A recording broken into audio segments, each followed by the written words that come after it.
So like going back to your experiences in school and everything with being Japanese, was like, were you ever like open about watching anime, or did you ever get bullied for that? Ooh, in American school, I don't think I ever really brought it up. It's not like I was trying to keep it a secret, but it's not like these are. It doesn't come up in conversation. Right. And I wasn't like, these are my interests.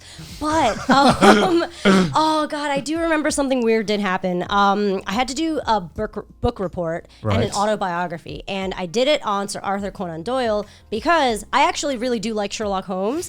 But I also already know where this is going. I know, but I also like Sherlock Holmes because my favorite anime of all time is Detective Conan. Oh, okay. I grew up with it. It's like my baby. It's older than me now. Like it's crazy, but I was obsessed with it, and all throughout my life I loved it, and I loved it. So I started reading like real Sherlock Holmes, you know. Right. And I was like, I'm gonna do my whole book report on this, and I got like really into it. Like it was like a 15-minute presentation. They're like, Raina, please stop. Yeah, like she was like, you already got the A, like shut the fuck up. Like fuck, we get it. You're like an Asian nerd, like goddamn sit down.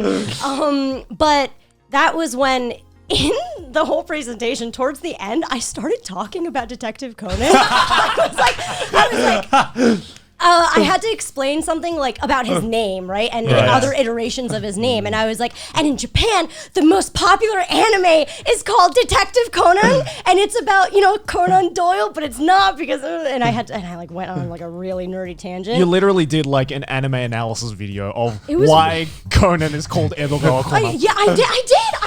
Edogawa, because Aoyama Gosho uses different, like specifically different famous literature like figures that are like detective novelists in his book jackets, and they work their way into the anime, and I was like so excited about it, and I was like, and then like Cordelia Gray is Haibara Ai because Gray is high, like like It's a tough thing to learn as a kid when you're like, man, people don't care about the things that I care about. I mean, like I was fine, I didn't get like bullied or anything, but that was what I was like, I gotta turn it down. I am weirding people out. Like I gotta shut up right now. I got rinsed for saying I liked One Piece when I was like 12. What? Why? Yeah. Wait, but you'd never even seen it? No, I did when I was a kid. Oh, really? Yeah, I watched the 4 Kids version. Oh, Four right. Kids Oh, version. yeah, I would have bullied you too for that.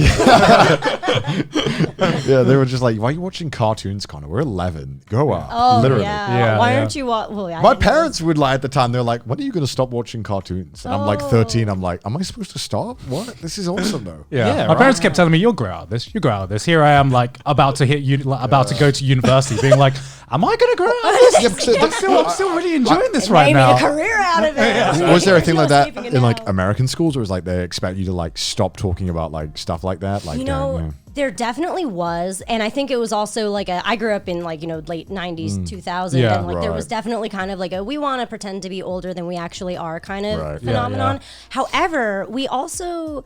I have to credit like Cartoon Network for this. It's a American television station that had this thing called Toonami. We had it as well. Okay. We all had it. It's not like just American. Yeah. No. That was phenomenal, and Adult Swim was amazing because they would actually show like Anime. Cowboy Bebop and what was another? Well, they had like a bunch of weird things like Blue Sub 6 was Outlaw on it. Star. Like Outlaw Star was amazing. Yeah, that was a good one. And then they did like really like random things like Candidate for Goddess and stuff like that. So they would have really like AAA shows, and then they'd like interlace like the C, B, D titles that probably were less expensive, right? Just to like fill that time slot. But it was such a good way to introduce, I think, like this adult theme that is a juxtaposition to what cartoons are in the West. And I feel like I also then started like cultivating my like nerd friends, and we all would like watch together, and we were all gamers. So